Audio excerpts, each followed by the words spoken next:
beloved performers. Thank you. All BIPOC. I guess I could say again, good morning, everyone, and welcome to our panel. We have a panel of our beloved performers, all of who are BIPOC, all at various stages in their careers and all bringing various skills and talents to our screens. And they have graciously given us their time to discuss their own experiences, thoughts, and I would probably even dare say their hope for the future of hair and makeup in our industry. But before I begin the discussions, I would like to take a few minutes to share UBCP ACTRA's land acknowledgement and equality statement with you all. So as a starting point, union solidarity is based on the principle that all union members are equal. We foster an open, inclusive environment which affirms the dignity of all individuals. Discriminatory speech or conduct based on gender identity, sexual orientation, race, disability, age, class, language, religion, ethnic origin, membership, region, or work category or family status hurts and divides us. Complaints of harassment and or discrimination should be directed to the president or their designate. All will be investigated and those substantiated will result in action by the union. And our land acknowledgement says that we live, work, and play on the unceded and traditional territories of the Musqueam, Squamish, and Tsleil-Waututh nations. Let us educate ourselves about the land on which we live and the impacts that colonialism has had on the First Nations peoples and how we can further our understanding of reconciliation. Now, as we go into the discussion, I want to introduce today's moderator, and that would be the lucky Viv Leacock. He can just wave for those who may not know who you are, which is just unlikely, but. So just to give you an intro, a quick intro, Viv was actually born in Montreal and is now based in Vancouver. He's been a part of the acting scene for over 20 years. His big break came in 2002 in the Eddie Murphy movie action comedy, I Spy, where he was personally chosen by his comedic idol to play his right-hand man. Following this role, Viv continued his comedy work on a number of film and TV shows, including Intern Academy, Are We There Yet? And Are We Done Yet? Time Machine, and This Means War. Viv would also earn a Leo nomination for Best Supporting Actor in a Dramatic Role in the environmental thriller, The Thaw, starring Val Kilmer. Viv also had the privilege and pleasure of working with the Green Book's Peter Farrelly for 3 seasons on the hilarious series Loudermilk, which follows the lives of an AA group led by Ron Livingston. As a longtime member of the Hallmark film and TV family, Viv plays Detective Fincher Garland on Haley Dean Mysteries alongside Keely Martin. Switching up the time period, you can find Viv and 2 of his children, Vienna and Elias, I believe. I hope I'm saying it right. One of Hallmark's longest running series, When Calls the Heart. Viv enjoys life with his wife of 27 years, Davina, and their 3 children. Welcome. Thank you for joining us, Viv. And I am really happy that you're going to be leading today's conversation. And I'll turn it over to you. Well, thank you. Thank you for such a wonderful intro. It wouldn't seem that I wrote that myself. Thanks, Karla. I have the honor of moderating this amazing panel. These are topics that some people might not guess that, that this is something that we wanted to talk about. There definitely is probably a culture within, by the BIPOC community where we're kind of taught to just deal with it. That is what our parents instilled in us. And that is what we turn around and instill in our own children. Mostly because there was a period of time where a lot of anything that we had to say went largely unnoticed or ignored. And so we developed a way of just dealing with things. We just deal with it. So this is new to us to have a forum where we can express our views. So I'd like to introduce our panel. We have the amazing Angela Moore. Angela, wave for everybody so they can see. Angela Moore has been a professional actress for over 25 years in film, TV, and theater. Notable performances include guest starring in Netflix, A Series of Unfortunate Events, principal roles in Amazon's The Stand and Netflix Made, supporting lead in Lifetime's The Christmas Aunt, and recurring on ABC's The Good Doctor and A Million Little Things. In 2016, she was nominated for a Leo with Best Supporting Actress in the category for a web series called Coded, and she's currently recurring as Darlene Fowler in CW's Nancy Drew. All right. Great to be here. Good to be there. Thanks, Angela. And Maya Macatumpag. There she is. Maya is a second-generation stunt woman who has over 20 years experience in this industry. Her career started as a stunt kid and continues on today working as a full-time stunt performer and member of UBCP. She started her journey while training a variety of martial arts and dance as a child performer, and then took time to focus on her university studies. Following her studies, she invested her time fully into the stunt community and has been working on different television and movie productions all around the world, in North America. Now, as one of the few Black stunt women in Canada, her motivation is to create a safer and more inclusive work environment so that new BIPOC stunt performers can excel to their full potential and have opportunities given to them that weren't available to generations of BIPOC performers before that. Thank you, Maya. And my man, Roger Cross. I don't even need to introduce Roger Cross. Everyone knows Roger Cross. Roger Cross is a Jamaican-born Canadian-American actor. His many film and television roles include Mad Money, Chronicles of Riddick, 24, The Strain, Dark Matter, Continuum, and he currently stars as Detective Donovan McAvoy in the hit drama Coroner. The former commercial pilot thought of acting as a side interest until booking a lead role in the International Rescue. Through many wonderful and harrowing experiences during the shoot, he discovered his true love of acting and hasn't looked back since. And he really hasn't looked back, because his credits are probably around 300. So thanks for being here, Rod. Good to be here.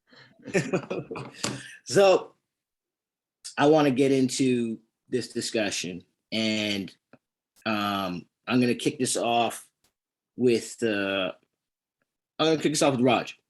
Yeah. So what has your experience been like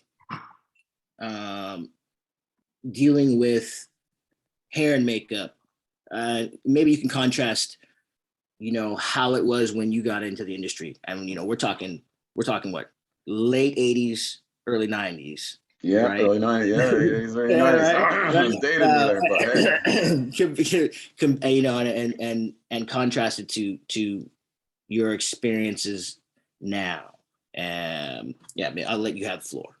Thank you. I have to say, on the makeup side of things, it's come a long way.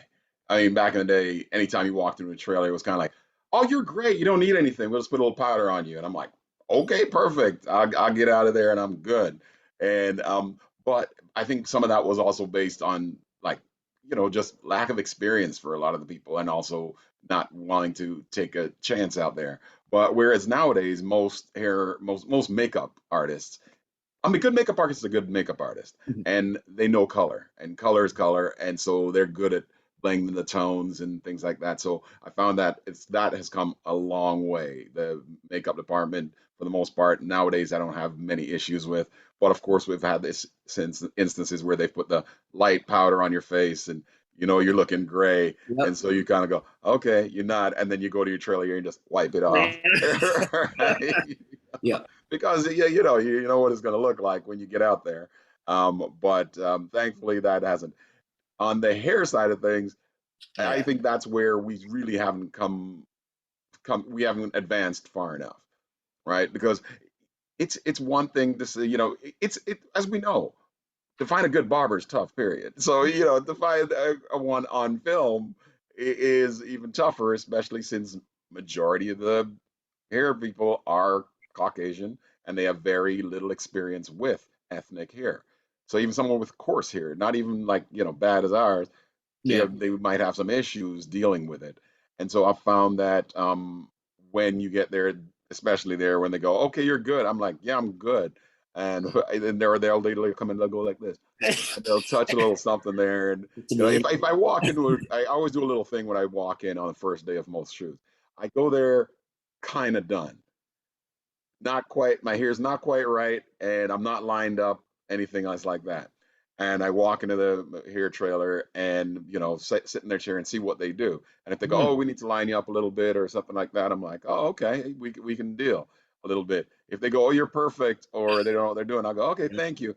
In my trailer, I have my T outliner and I Yep. have my comb, and I just take care of myself because I've been used to taking care of myself on that side of things for so long that it's just what I do to this day, you know. And so that's where, and what's interesting is because sometimes it's the union rules for someone to join the hair union, they have to go to certain schools and things like that. And so they don't really bring barbers in because the barbers might not have gone to beauty school.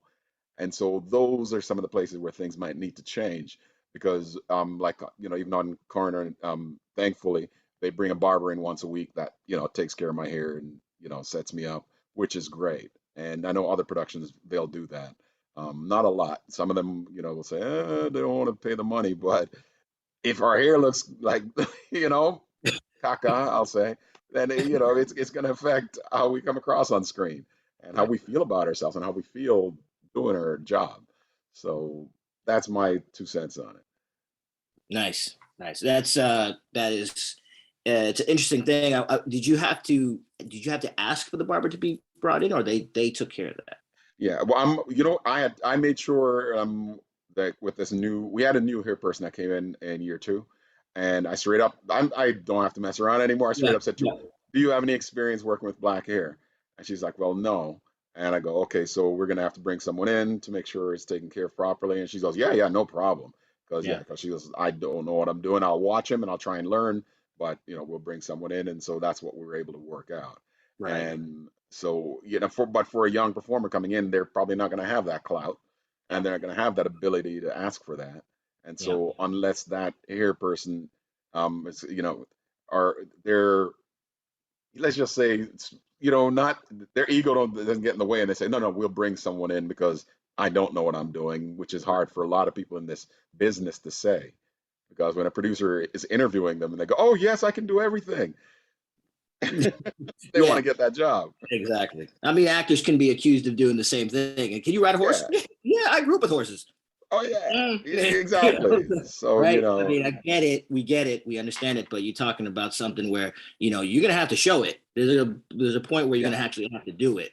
Oh, that's it. But it's makes such a difference when you get to a show and someone's able to just take care of that. That's one less thing you have to worry about. That's one less thing you have to think about. And so you can just show up, you can sit in the chair, they can take care of you, and you can go about your business. Yeah. You know, very few shows, like when I was on the Strain, I was blessed enough to have a guy there. He was a wizard on thing. Just line you up, take care of you. So I can just be there focusing on taking care of my lines and getting my character ready and all these things, and not thinking, okay, I got to go do my hair, I got to go line myself up, and all these things that you know, if you're a Caucasian actor, you don't have to even think about. That's not even a thought for you. Right. And you know, I'll thanks for that, Roger. I will something you said there when you talk about, you know, being able to focus on your lines and get into character. That's something that Angela, who actually she has a very amazing article in Allure, touched on as well. The ability to drop in and, you know, have that time in the hair and makeup trailer is something that Angela talked about. Angela, could you talk about your experience with the same question and then kind of tie it into your article?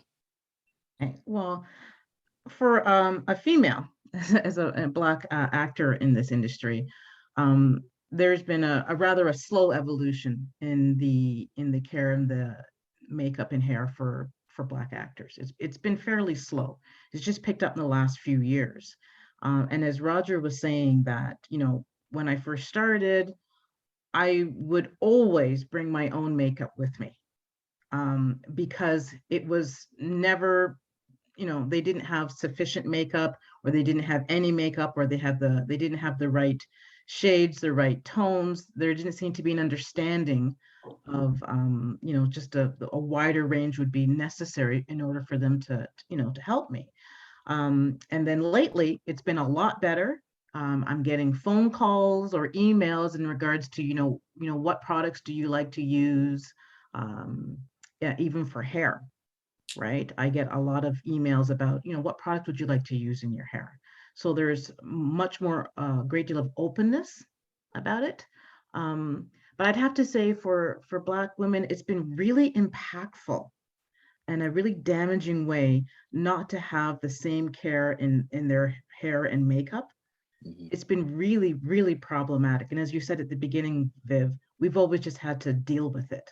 Yep. So for 30 years, I would go get my hair done before I show up on any role, didn't matter how small the part was or how big it was, I'd always have my hair done before I hit set Mhm. because I had no idea if I would have a stylist who was capable of doing my hair in the way that I needed to. For particular characters, you want to have the assurance that your hair would be styled in a way that's true of your character, right? You don't want to have to be thinking about that when you're in the makeup chair, when you should be sort of going over your lines or thinking about what you're going to be doing next. And 9 times out of 10, I'd walk in and be like, oh, you're fine. Yeah. Or, well, how do you normally do your hair? And I'd end up kind of doing it myself to make it sort of easy, right? I didn't want to argue about it. I just wanted to get it done. Right. I've also seen American leads do their own hair, Yep. right? Just even actually not that long ago, I saw someone do their own hair and their own makeup. And I asked her why that was. Because they did have some, competent, hair and makeup people and that. And she was like, I'm not too sure. I'm used to a certain kind of standard, so I would rather do my own so she could be assured of that she would look right for her own character. It can be really powerful to have that sense of ease when you sit in that chair, right? It's an incredible relaxing experience when you have someone who can really work with all different types of Black textured hair, right? And for a character who is more businesslike, you want it more pinned back in a particular style, but often they don't have the experience. I've done shows in Toronto once years ago when I first started, and I had a hairstylist who took my braids and with about 500 hairpins, transformed my hair into the most beautiful crown of hair I have ever seen. And in a short amount of time, she pinned it up and it was this beautiful crown of hair with my braids. It's never looked as good since.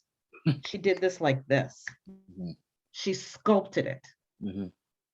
With confidence and with assurance. And when I walked out of there, I mean, I just felt like $1,000,000, right? It's never been repeated since, Yeah. on set. So, when you're portraying also as a character, as a woman, during the length of a movie, typically Black women don't have the same hairstyle every single day or in every situation, right? So it would change, even with braids, I can pull my hair back and up like, in a ponytail, and I have one particular look like this. I could sculpt it all the way up into a neat bun to have a more business-like approach. I could let it down like this. I could curl it. It could be like, all sorts of different ways in the scope of the character that the character would have. Maybe she's going out to a movie, she's sitting with her friends, maybe she's exercising, maybe she's having a business meeting. That hair would change. So the culture of having, Black hairstyles, it's rich and it's varied. So as a professional actor, when you sit down in that chair, it would be wonderful to have the assurance and the confidence that the stylist that is provided to you knows how to do that. Yes. Right. And not to be the exception to the rule. I mean, we have some amazing hairstylists out there that are within the community, but they're not necessarily the ones who are working on set. Right. So those are the things that I think when you're looking about the culture of Black hair, there's a whole history behind that. And there's whole techniques and ways of working that can be used as part of your character portrayal. Mhm. And when you don't have access to that talent, or you have to go and do that before at your own expense to show up, or if they want you to look, you sit down in the chair and they expect you to look different. Right. And they want it done in a minute and a half. Right? It doesn't necessarily work that way. It takes a bit more time for certain styles. That time has to be accorded or afforded to you, right? And not rushed through. Right. I've heard from many, not many, a few young actors who have to get up at 4 o'clock in the morning, so their hair can be taken care of before they go to set. Right. Right? Because they don't have the stylist there. So like I said, it's really, really impactful. Yes. Yeah. You know, thank you, Angela. That I've had some experiences myself where, actually not some, all every experience, I will always show up ready. That's my thing, you know. So if it's the full beard or whatever it is, facial hair wise, ready, crisp, cut, done. You know, if I need to fill in somewhere, filled it. I don't expect that I'm gonna come across someone that knows exactly what to do with. And I'm also very, very dark, so I present another challenge where it's like and I get what most of the time I get what Roger and Angela have already said, which is you're fine. I walk into the hair and makeup, and they'll be like, "Oh, can we see?" You know, I'll have a hat on, and like, "Can you see?" And I take off my hat, and you know, clean head, and they're like, "Oh, right, okay." There's a challenge, because the challenge is you have to dull this down. You know, with no hair, you gotta dull this down so you don't get that what you're seeing right now with the sun reflecting on the, you got, that has to be handled. So. Unless the DP needs a bounce. No. Yeah, I travel with that stuff. I'm like, oh, I got some black wrap in my car. I come prepared. I come ready. And that's the whole thing. It's just this thing where, because of the length of time we've been in the industry, definitely is this thing where we come across people, like you said, Roger.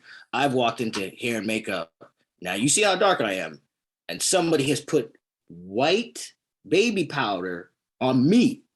So I'm not gonna look like anything but a corpse if you do that. And that's not what we want. So again, it's the same thing. Like Roger said, you go back to the trailer, you sit there, great, very, oh yes, thank you. And you go back to your trailer, and the first thing you do is take off all that makeup and you put your own makeup on. Because I'd come with my own stuff that I had to use. And it's like you said, Angela, like there's a feeling that's attached to the care and attention that you get on set. And I actually did a production where I could tell the makeup artist wasn't very comfortable working on my skin. And so it takes like 5 seconds to figure that out. Exactly. And yeah, right away.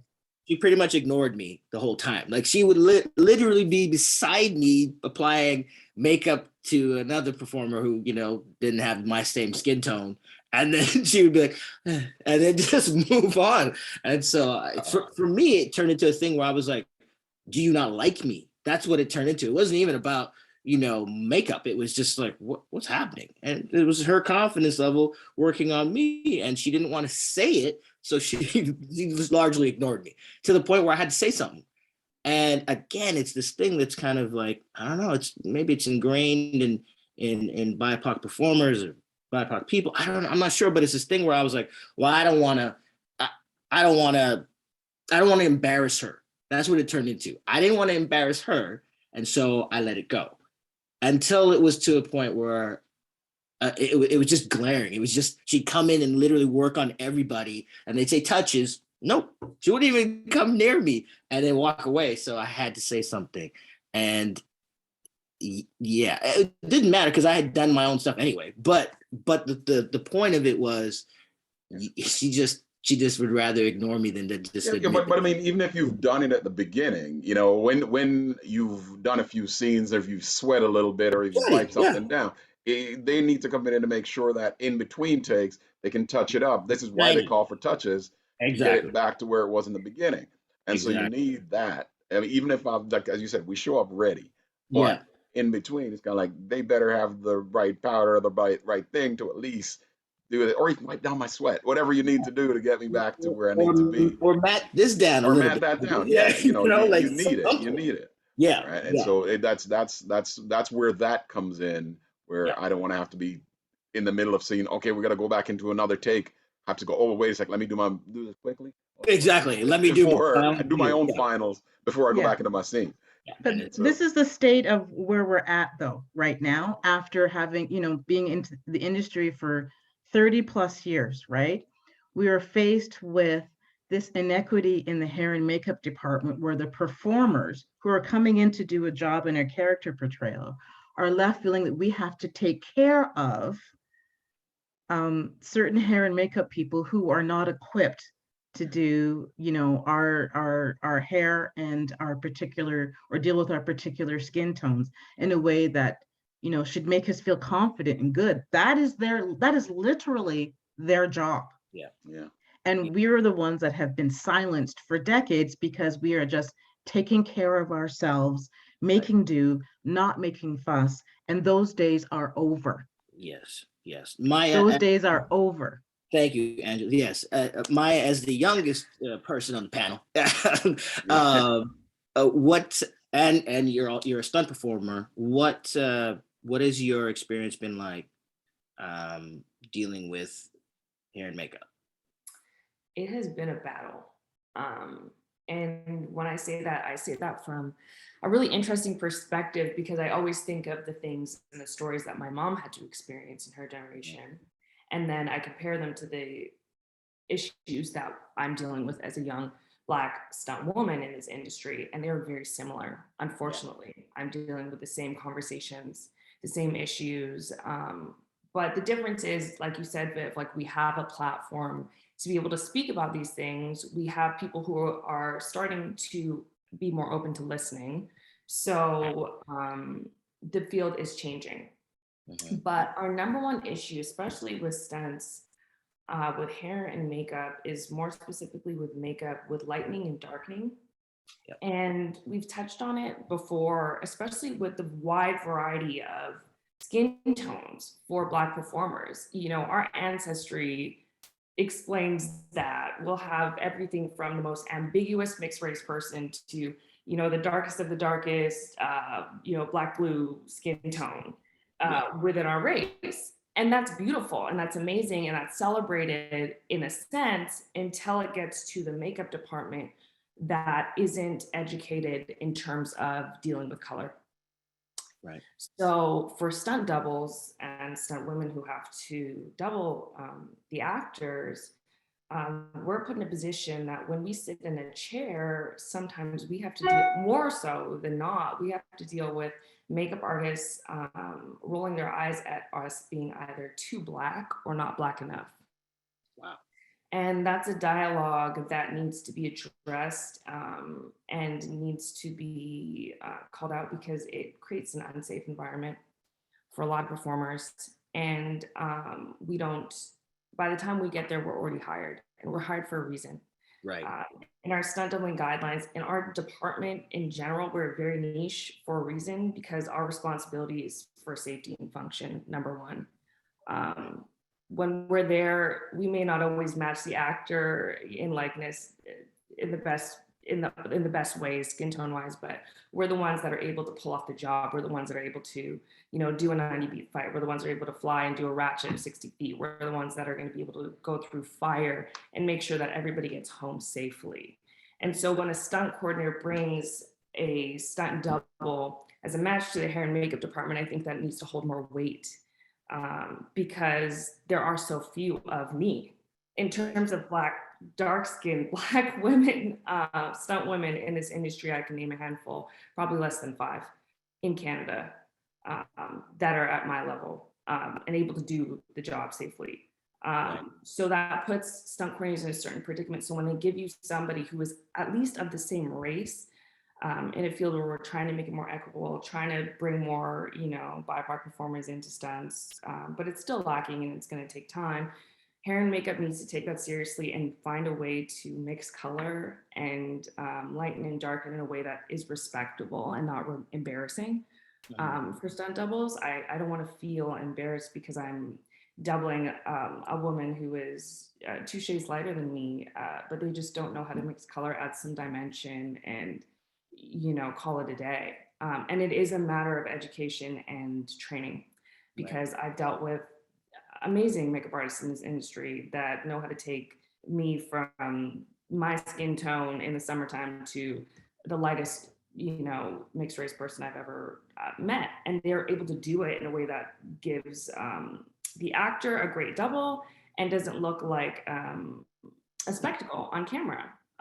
There is a way to do it that's tasteful, that's respectful to everybody. And I think that it's just a way of not taking accountability for their departments and being able to deal with the wide variety of skin tones and being able to have the makeup artists who can accommodate that, and unfortunately it results in us losing jobs, losing work. So now, because they can't lighten or darken me, they're going to go outside of the actor's race, hire somebody who is a white woman with an olive skin tone who may be able to match easier for the makeup artist, rather than for the Black woman who's worked her whole life training to be able to break through so many boundaries, to be able to be one of the few in Canada, in the world, respected, to be able to be put up for a job.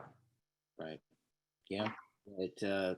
Have you ever had to tweak your own makeup? Is that something that you do as well? Always now. That is always a thing. I always have my bag. And because I don't want to go on set and then have the actor or somebody who I've had a relationship with or crew members look at me and laugh, because that does happen. They're like, oh, it's such a big thing with stunts. They're like, oh, your wig and your makeup, are you supposed to be doubling me? And it's like, yeah, like that's the running joke. And I laugh sometimes too, but it's not funny in terms of professionalism, Like, Roger, I'm sure you've had stunt doubles and you've looked at, some of these, Black stuntmen, veterans in this business, and you're like, you're doubling me? Like, what's going on? What's missing here? Yeah, they're clearly going to see it's a double. Yeah. Yeah, and it's just like a massive, it's a total afterthought from the production for the most part, which is, I think, even more concerning. The fact that sometimes when I do bring it up, and when I do bring it up, I'm the one that has no problem bringing it up, but they say, oh, like I've just never trained in it, or I never trained in it that much, or, I never thought about it until you got into this chair, even though you've known and been prepping for however long. Frankly, it's just an insult. Right? Yeah, well, that's the thing too, right? With a lot of you're it the too. problem. Right. Well, that's the thing with a lot of it too. It's kind of like, if you don't have the experience, as myself, when I took comedy workshops, or I took other different things to round out my skills so I can, be better at what I do.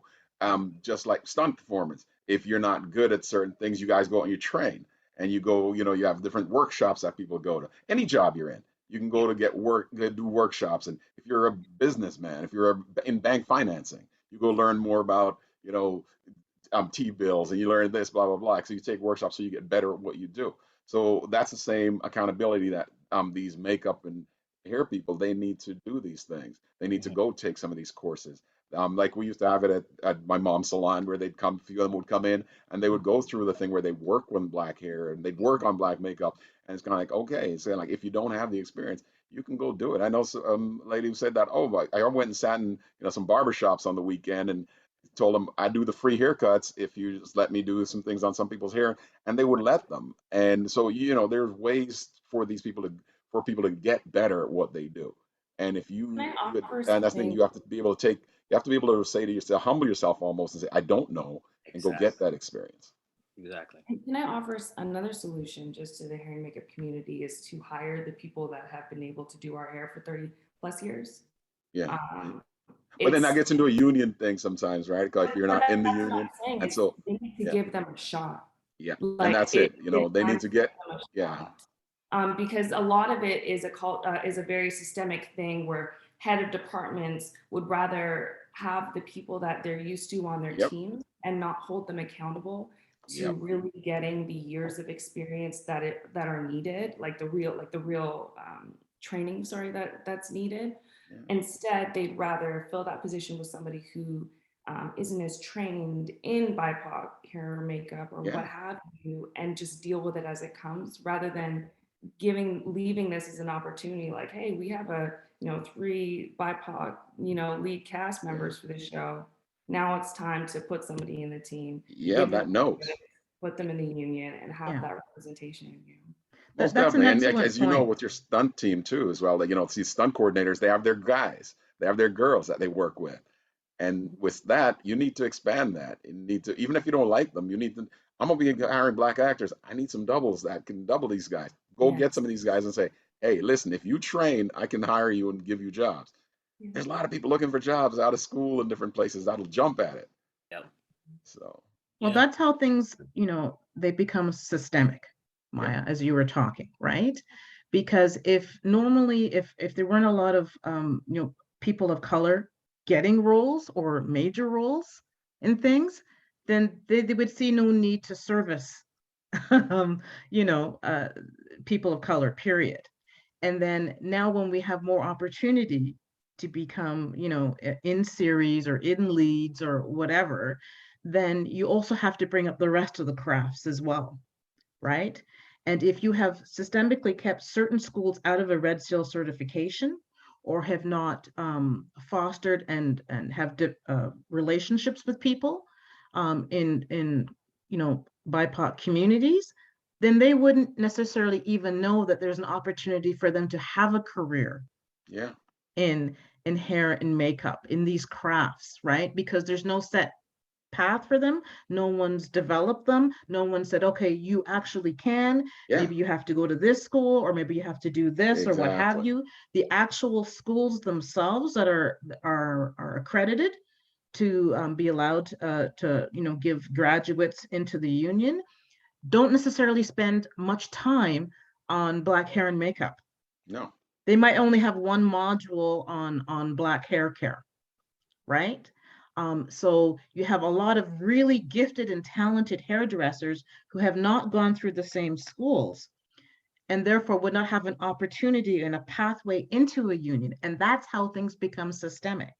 Mhm. And so I've also experienced on set where they've recognized that and gone out of their way, found someone that met all the qualifications, because that person could do everybody's hair, by the way, Yeah. not just Black hair. They could do everybody's hair. Right. And they made sure that they found a way that they could get her through for her permit and all the rest of it, but they actually made the effort to do so. There are other unions that also go out of their way to find craftspeople, to bring them in, to start training them, to give them permits so that they can see that they can have a future in hair and makeup. There is a way when there is a will to do so. most definitely. And you know what? Bottom line is sometimes it's dollars and cents. If the money's there, a lot of people will do it. And I even like this last barber I had on thing, I said, you need to be part of the union, because if you are, I guarantee you'll be working all the time. He goes, yeah, but I didn't do this. I go do it. And he's actually done it. And now he's got, his permits and he's working towards it. And he goes, oh, I'm on this show. I'm like, love it. And that's what needs to happen. They need to, these people who don't, as you said, they don't know the path until they're told about the path. There are people who are, very self-motivated, and they'll go out and get it. They go get it. The other people just don't. They just don't see a way in. And so they don't even try.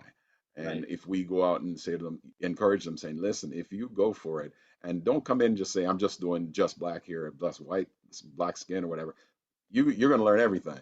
Right. And Mhm. back to the thing, good makeup artist, black, white, whatever. If they know color, they know color, and they can make it. Yeah, they make you look great. And it's like, yes, love when I sit there and you do something. I'm like, because I'll do it. I'll be like, are you sure? They're like, oh, just relax. And they do, and I'm like, Huh? okay, I like it.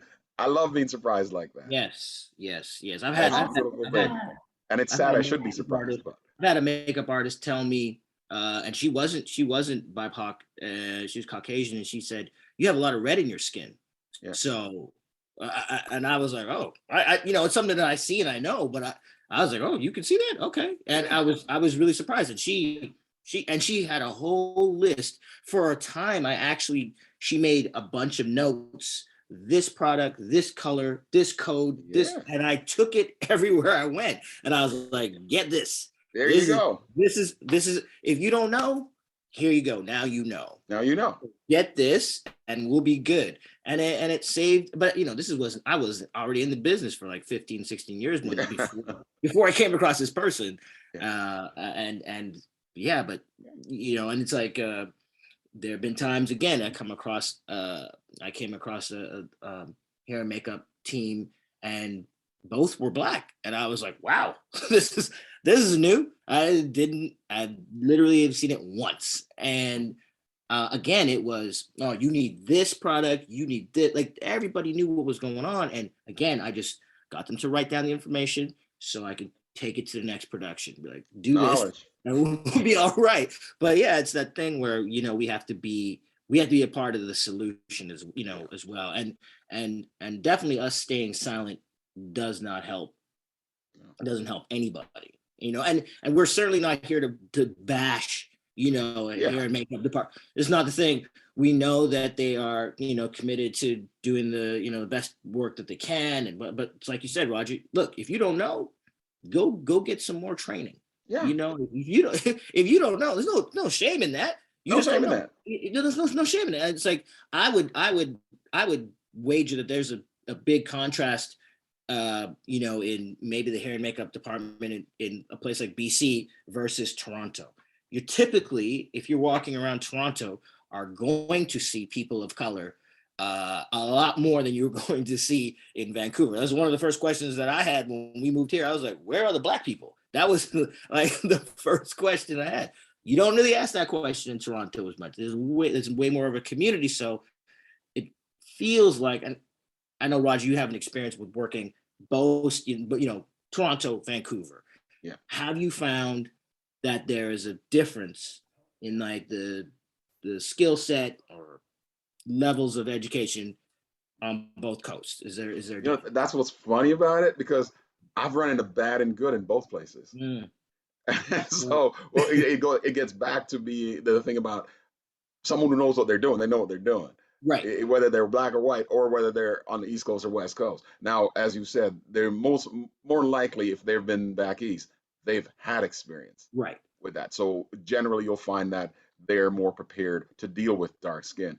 But once again, it gets into that whole thing about who are in the union and who are their team and Right. who are they comfortable working with. Right. So if you have someone that, as you said, when they go to these schools, they might have one block on dark skin. And if they haven't been used to dealing with anyone else and any other races, they aren't good with it. And that's just the bottom line, whether they're back there or here. I had trouble finding a stunt double for me in Toronto.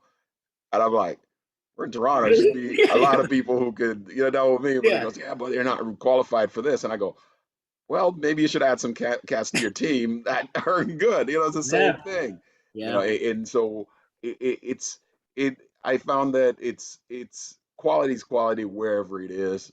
Yeah. And that's the thing. And it is more, as you said, about us being part of the solution and helping them in a sense, and being quiet about it doesn't help. And that's why I'm a lot more straightforward. I'll ask them questions, and I don't ask it in a rude way. No. Like, do you have experience with it? And go, okay, do you feel comfortable doing it? And if you don't, we should do this and work something out and stuff. And then we can help bring that along. It's not, in a sense, our job, but in a sense it is right now. Right now, that is part of what we need to do to help move this forward, and help future generations coming up not have to deal with this. Yeah. And so when people are putting their team together, they'll be like, okay, we need someone that has this experience, that experience. Okay, we need a more well-rounded team. And we can't just call our buddies anymore, because we need people who are good at what they do. Exactly. I know that Maya, you had something else you wanted to add. Oh, I just wanted to basically acknowledge and dispel the myth, though, that there aren't hairstylists and makeup artists with several years of experience that can do BIPOC hair and makeup in Vancouver. Because a lot of times what I hear from my peers and stunt coordinators are that when they speak to the hair and makeup departments, like, we can't find anybody. Like, nobody's around. There's nobody to access that you're referring to. And I think that's a huge myth. I think there are so many people, so many different hairstylists and makeup artists who can do BIPOC members hair and makeup. I just think that they may not be in the union. Yep. And I think that that outreach needs to happen. I think that's the gap that's missing. And I think that certain unions and certain heads of department really need to do their due diligence when they're hiring for specific things and take that accountability. But just, I know that's a common myth that, like, they don't exist in Vancouver. Black people don't exist in Vancouver, and we do. We're here, and we've had barbers and hairstylists and people who can do hair for years. Yeah, I like that. I wanted to touch on just like we talked earlier about, you know, how these situations make us all feel, and you know, it's how that impacts you, you know, your time on set, the job that you're doing, or, you know, the character you're portraying. You know, all of these things lead back to just a way that we feel. And again, like I said earlier, a lot of us have just been, you know, taught to just deal with it. And so much of what we're saying today is things that a lot of people maybe don't know. You know, it's not something that we'll talk amongst each other. And very quickly, you know, we all understand the same thing. Like, you look back on any question that's been asked or any answer that's been given, and all of us are like nodding in agreement because we all have been through this. And like I said, we definitely don't, you know, this is not to like tear down the hair and makeup industry. No. This is to build it up and to make things better. And the reason I was saying to you, Maya, like, you know, as the youngest panelist here, just because, and you did touch on the fact that, you know, your mom has gone through this and you're going through this, and, you know, it's like that right there. That's a lie. That's not right. Like, why should you even be able to have the same conversation? It shouldn't even be a thing. We definitely should stop this from happening. And can I just say one thing? Yeah. Yeah, you know, and this is us as grown folks dealing with this. And as you say, your mom's dealt with this and you were dealing with it. And we now have children that are coming up and they're getting into the business. And someone pointed out to me, going, like, you know, we can take it. And even yourself, you had a thing where the lady would ignore you and you felt, but does she not like me? Right. But imagine the psyche on a child. Right. A young person coming up, because we've had this situation even with my son where he got to the set and the lady wasn't comfortable with what she was doing. So she goes, oh, yeah, well, we need to cut his hair. And, you know, his mom was like going, well, Josie's like, well, why? And they're like, well, you know, we need to just fix it a little bit, because she didn't know what she was doing. So then she started, and then she didn't know what she was doing. So she basically chopped his hair off, and he had this big, beautiful afro and cut it right down. And then they get to set, and the director going, what happened to his hair? Right. And because this person didn't know what they were doing. And so they kept going. And then he got home, and I was like, you know, what the hell? Yeah. You know, and I was angry, but it's, you know, nothing you can do at this point, right? Because once they start, you know, it's, you can't go back, right? And I've had the situation where someone tried to cut my hair and he messed it up. And I swear to God, like, I'm the most easygoing person, as you may know.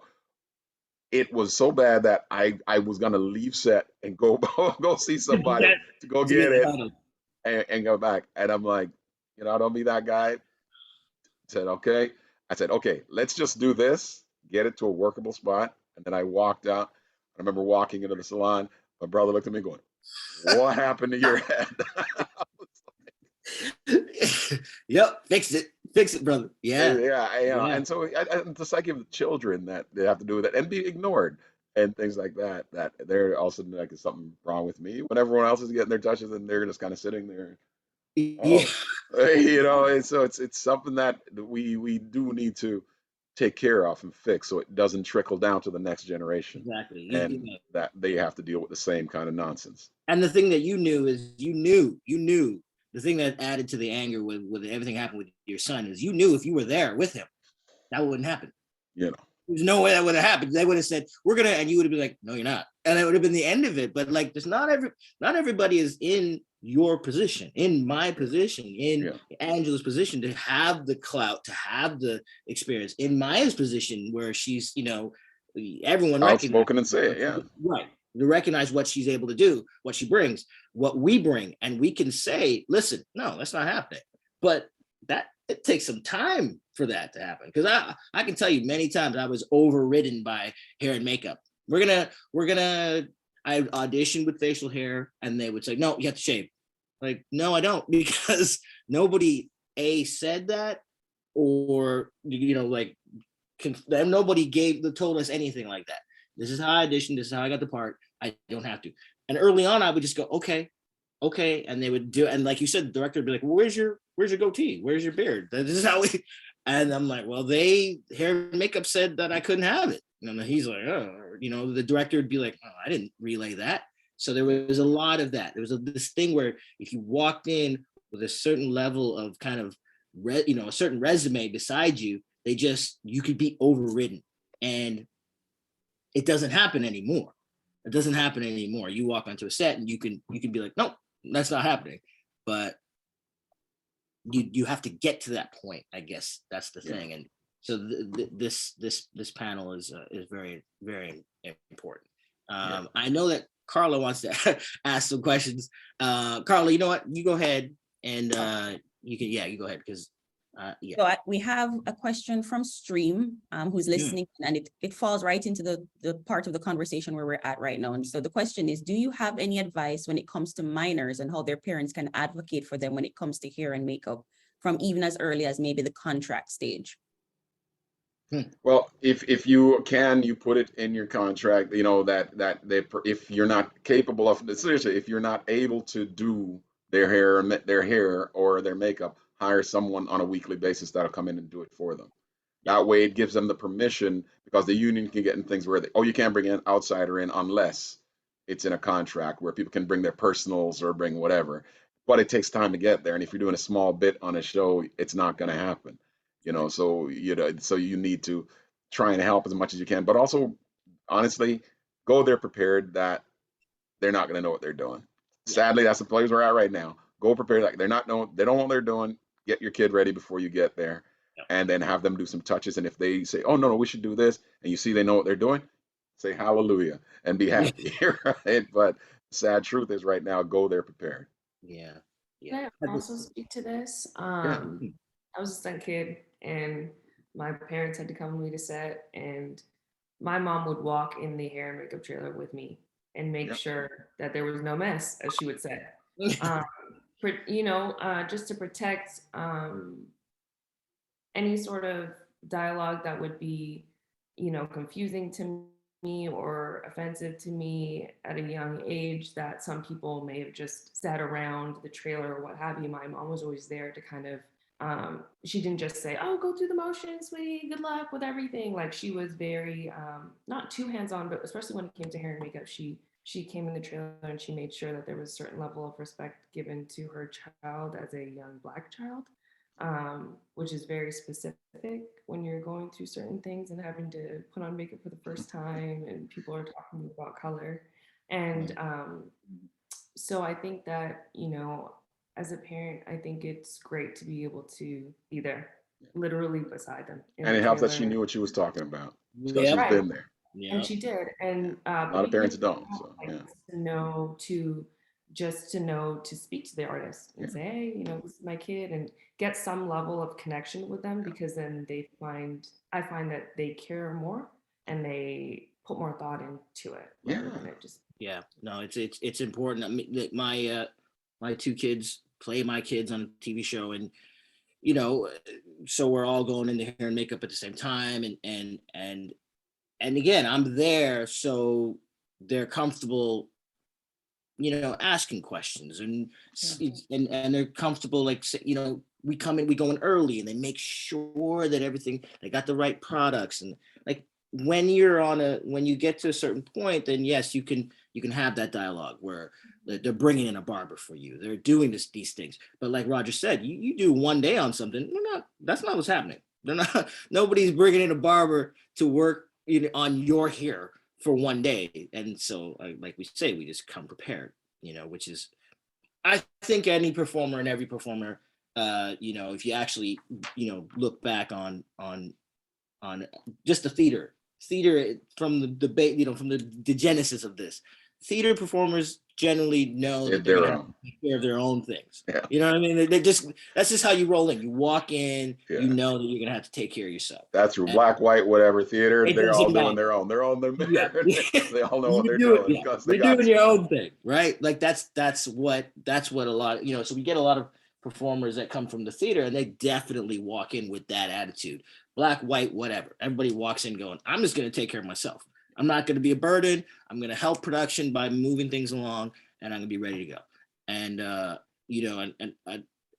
that's kind of the attitude that I have about things. I'm not going to be a problem. I'm going to be a part of the solution. And I said the only difference comes in where, a theater, we go there and you do your show and you go through for the night. Yeah, With you're us, done. we're doing multiple takes. We need touches. We go to lunch. We come back. We need it fixed up. Yeah. So, you know what I mean? So, and in between it, we need that done.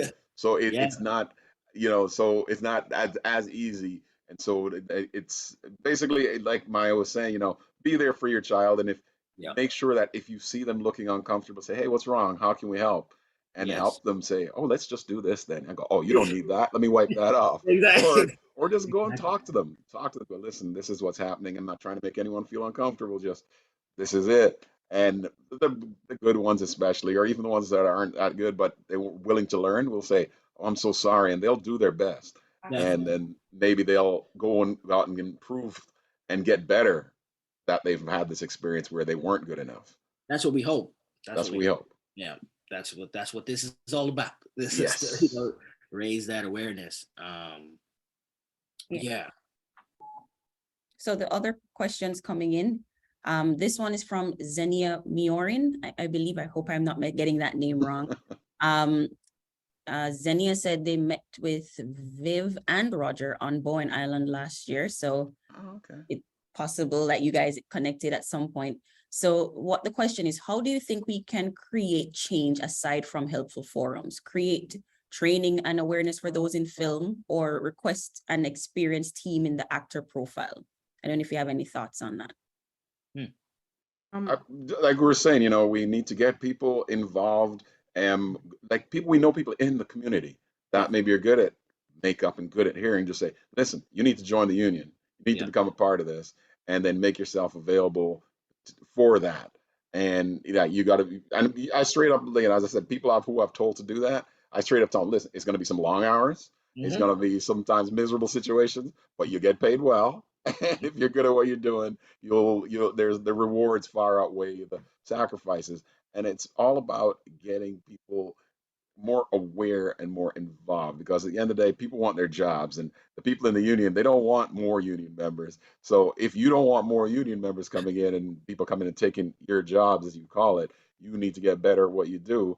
And if you're just not that as comfortable doing it, just don't be afraid to hire someone and train them and bring them up. And they'll be thankful, and there'll still be jobs for you if you're good at what you're doing. Yeah. Because it's about the production, and it's about the way people feel at the end of the day. Look,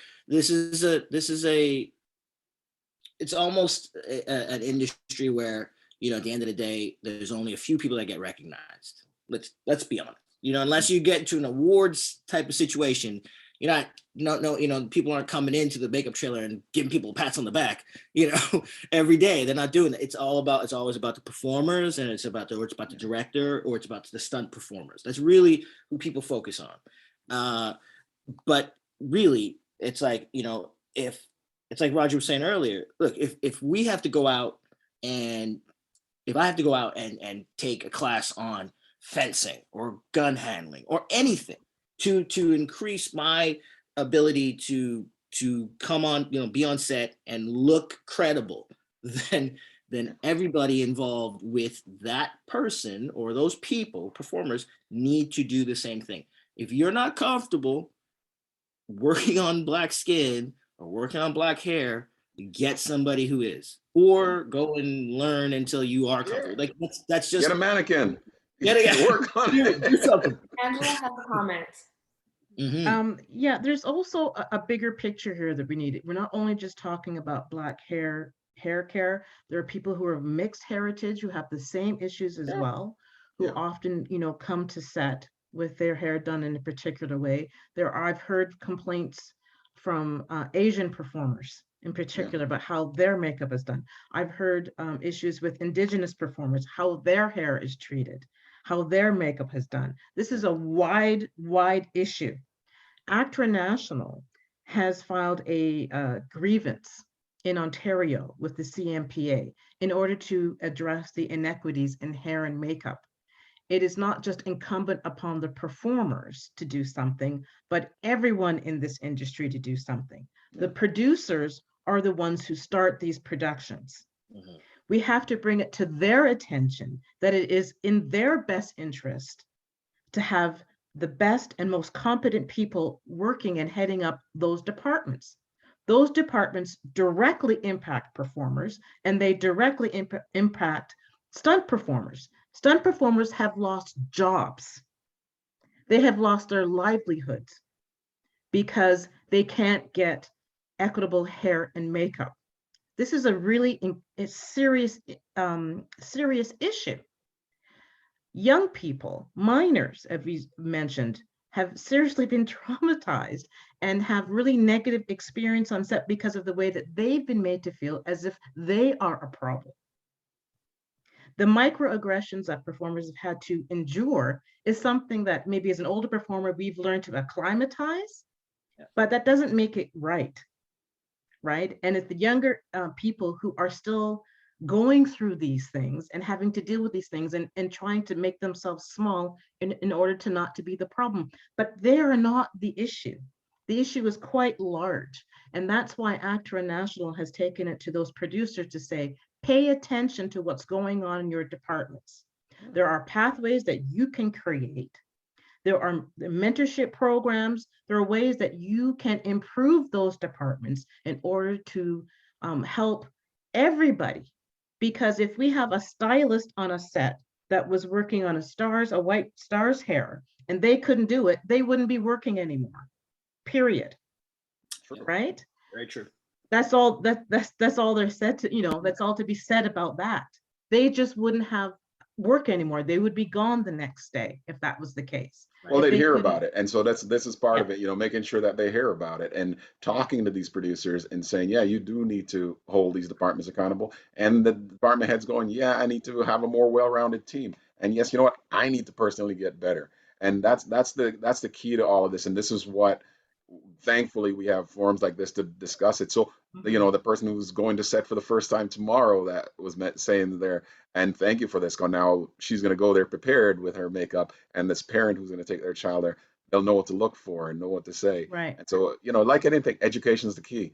Get yourself parents educated. have to really step up and pay attention to what's going on with their child in the chair. And I think also agents can be also brought into this conversation as well. They're true. At a certain point. When you're someone like Roger Cross or Viv Leacock, when you have this kind of pull, you can have your agents negotiate into your contract those same, to have someone who is competent enough to do your hair and your makeup. Yeah. If you have that pull, you're number 1, 2, and 3, and you have that pull, it can be negotiated into your contract. Yeah. Or at the very least, if you have your hair done elsewhere in a particular style, that you are compensated for that. Mm-hmm. Yeah. Yes. Yeah, but that's happened too, where they said, okay, if you get it done, we'll just bring me the receipt. So I'd go regularly, weekly, get it done, just bring them the receipt. Yeah, and they cover it. Well, just to throw this in, since you mentioned agent Angela, Sarah Parker listening in, they gave a comment. I can only chime in as an agent trying to advocate for clients who I don't want feeling the way you have all mentioned feeling. I have put this in contracts. ask for only key hair and makeup, and still have run into issues. Angela, you mentioned changes in hair. I have had battles over hairstyles staying the same for the duration of a series and fighting to have them pay for braids to be touched up. Any other agents, if they're listening, have any tips for this, I'm all ears. I've also spoken to UBCP ACTRA many times and forwarded names of hair and makeup artists referred to me by my Black clients in the past. So thank you, bold caps to all of you sharing.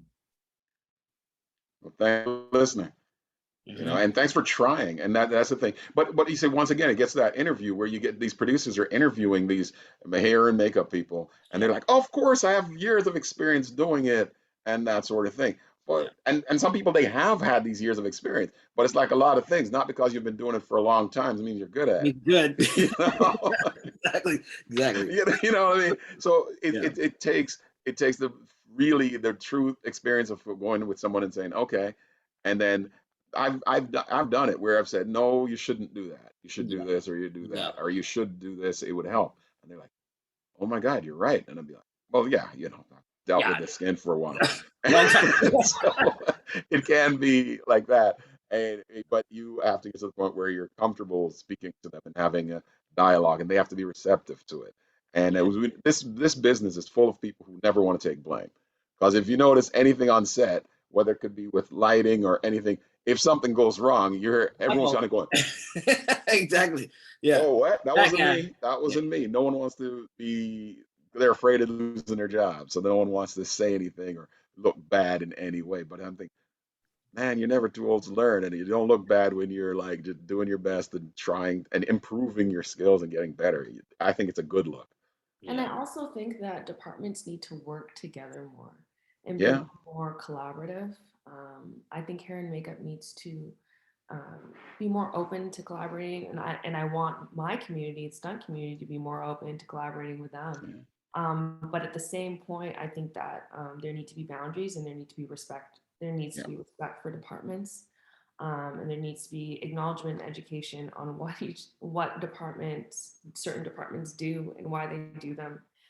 So that there isn't any sort of miscommunication when it comes to hiring stunt doubles, when it comes to by the time the actors get into the chair.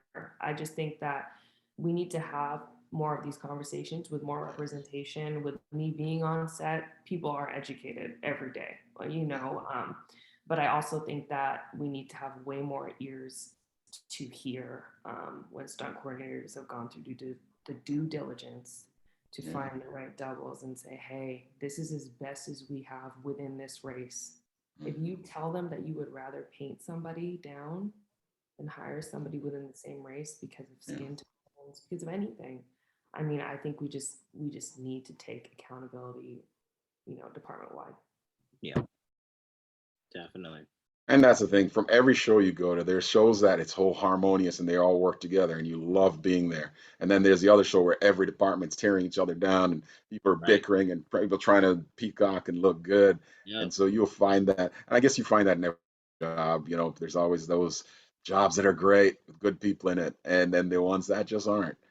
So you will come across it no matter how long you've been in it. You'll always come across the bad apples, and you appreciate the good ones. And hopefully you can weed out the bad ones and bring in some of the the good ones as well. So, we look forward to that day where we don't need to have this discussion. It's just, we can take it for granted. Right. And there definitely, there's going to be I guess a transition period, where we're coming, there's a lot of solutions being put forth, but there definitely is going to be a period of time where that we don't have everybody that's able to do our skin, our hair. It's not going to be. There's going to be this gap. So kind of like I was doing. I was coming in with, here, this is what you need to get from me. I came in with very specific instructions almost. I mean, I think that's something that anybody can do. Any performer can come in and say, look, this is what I want. This is what you use on me. Do this, please. That shouldn't be so far out of the realm of possibility that that we come in with some with some answers rather than, I don't know, you guys are supposed to be the ones that know how to do my skin, and you don't, we got to come in and kind of help the process along. There will be a point where, Roger, as you say, we don't have to think about this anymore, but that's not today. Yeah. So I think being proactive together to help this move along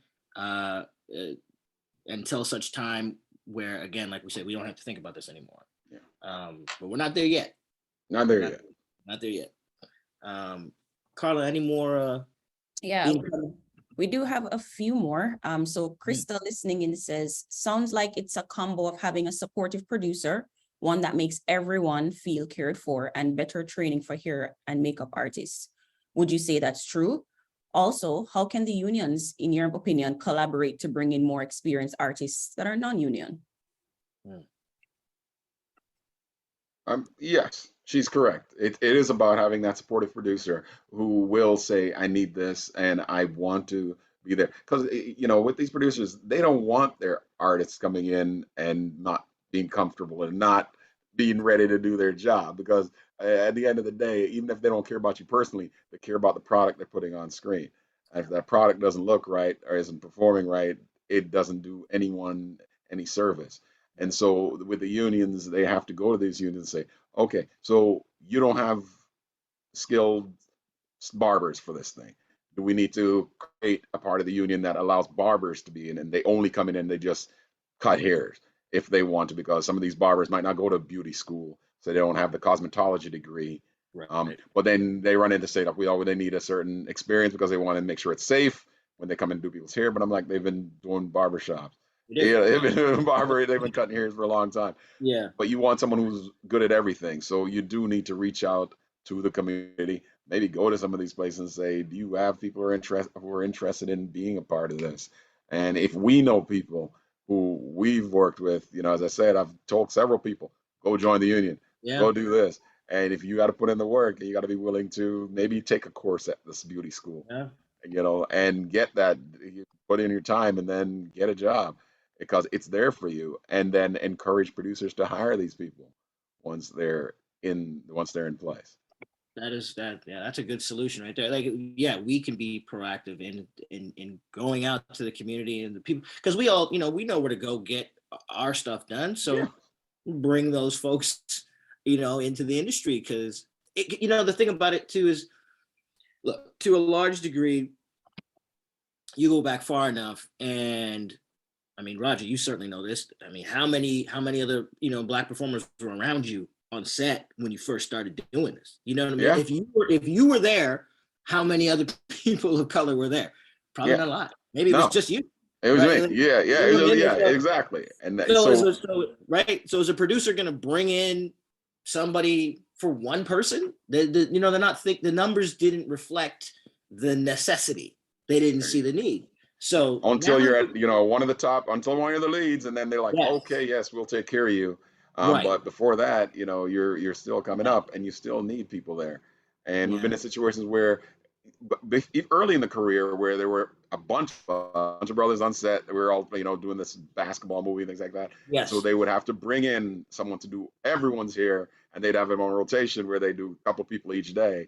But that's a situation where all of a sudden they go, oh God, yeah, we need to have people here who can take care of these guys and keep it the same, because it's not about, can I do a fancy hairstyle? It's can you continuity of it over shooting, a year on a series, or or months on a show, or months on a series, whatever it is, and that's the key. It's not just being able to do hair.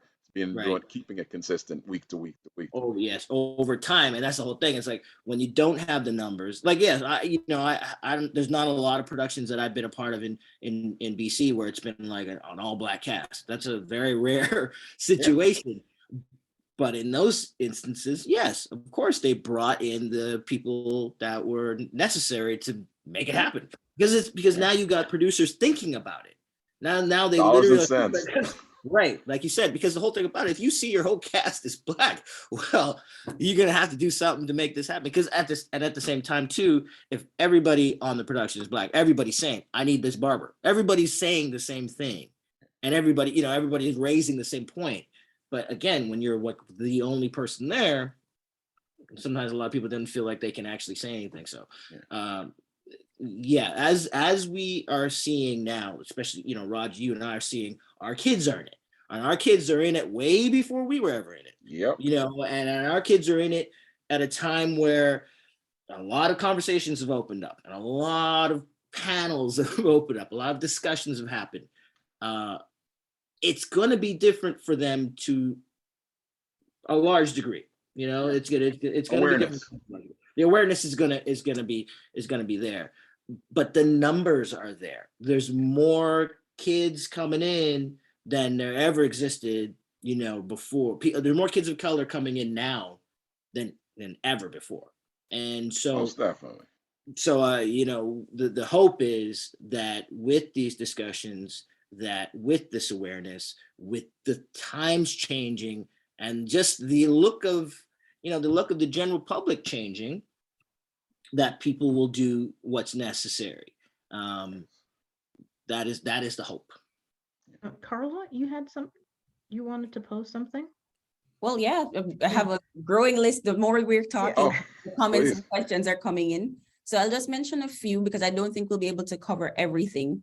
But one comment so far. So Lynette says, cannot thank you all enough for sharing. I'm about to have my first speaking role on set tomorrow, and I am now experiencing the texts from hair and makeup. For the decades before, as background or speaking roles in non-union, I did my own. Tomorrow, I'll be surrendering myself to the artistry of the hair and makeup artists. I'm a bit nervous about this because as a BG, I've had some hair moments when being prepped for set as a featured BG. I plan on taking it all in and seeing what happens.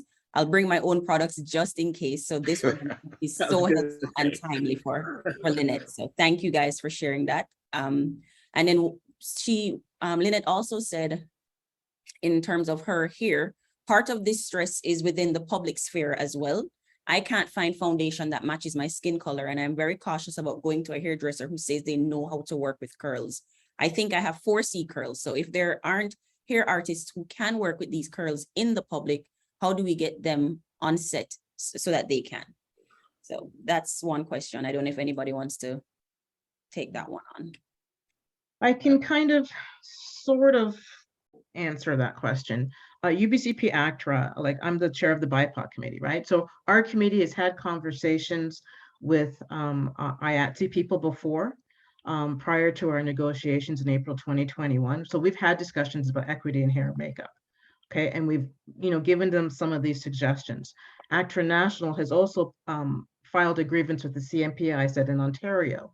So our industry as a whole is aware that these questions are being asked and these conversations are being held. I know that other organizations like our unions, ACFC, are doing things. I know that IATSE are doing things in the hair and makeup things in order to beef up their departments and also do more training or offer more training or get their stylists to seek out more training within the community.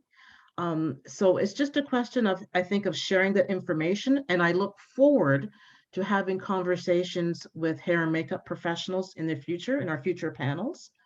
I know Kari Anders is having workshops called Stepping Up Creatives, where she offers all of these sort of extra trainings for all those makeup stylists who are trying to, to have more experience and more workshops as well.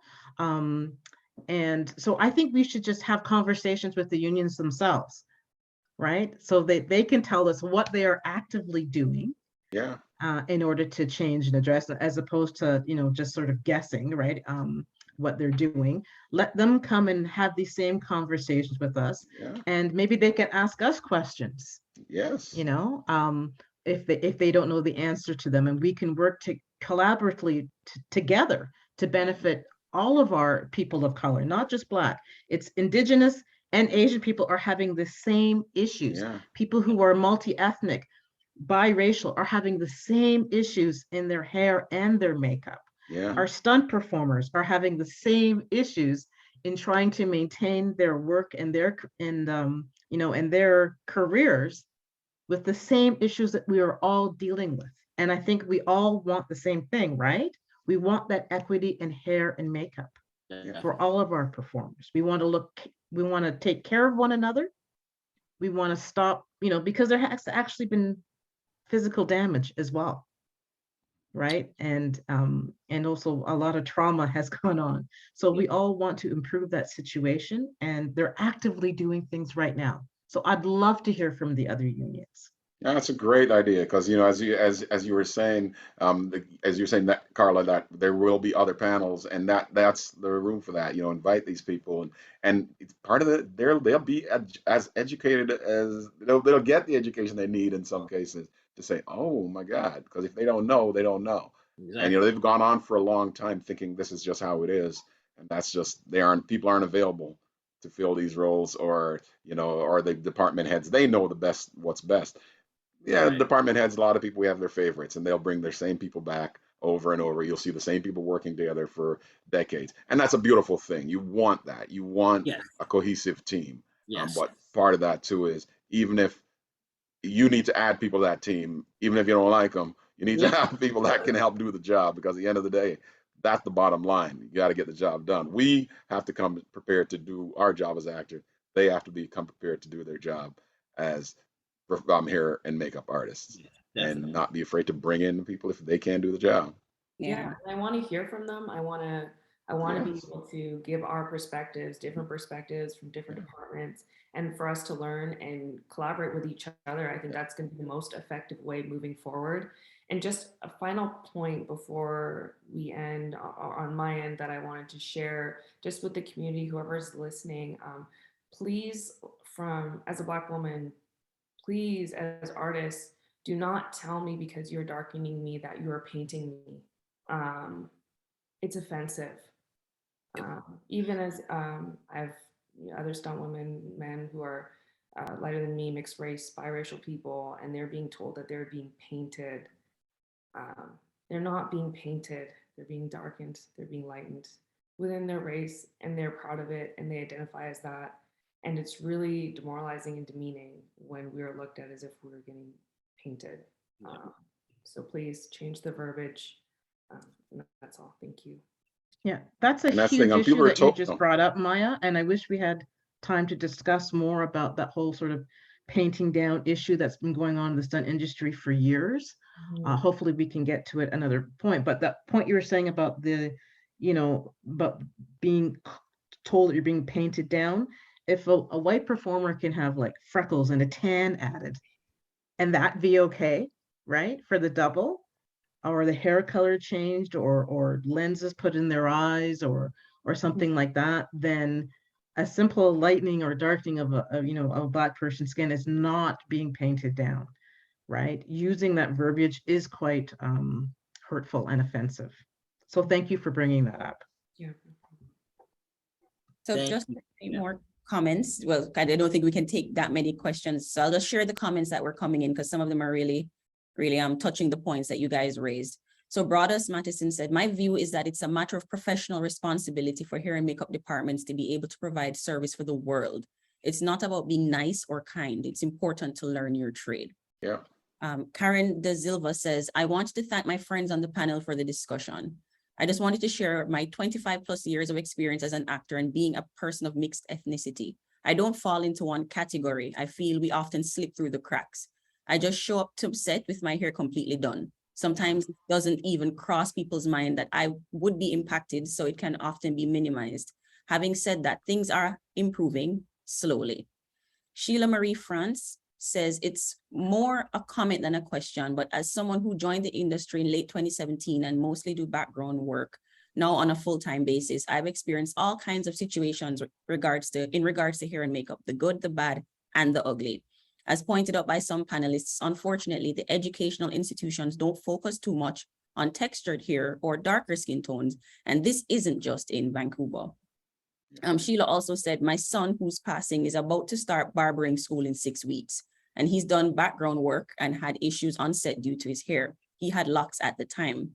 He is interested in textured hair, and he knows he'll need to take workshops as the schools don't focus on it, but he already watches lots of YouTube videos.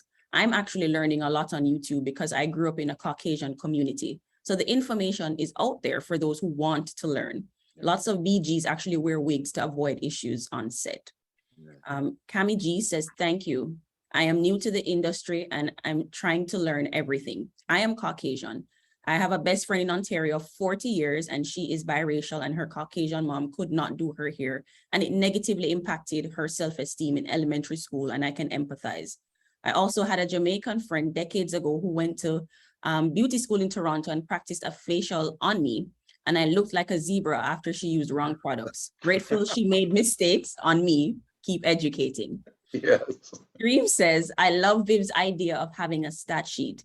Is there some way we can have the union create a template so that talent, regardless of their experience, can submit to production via their agent with info that can be helpful? So that is hair type, curl pattern, products used and favored, issues, things like skin tone, sensitivities, products favored, just like you would submit a size card. Zenia said, I also want to add that we or the BIPOC actors should be working with schools like Blanche Macdonald.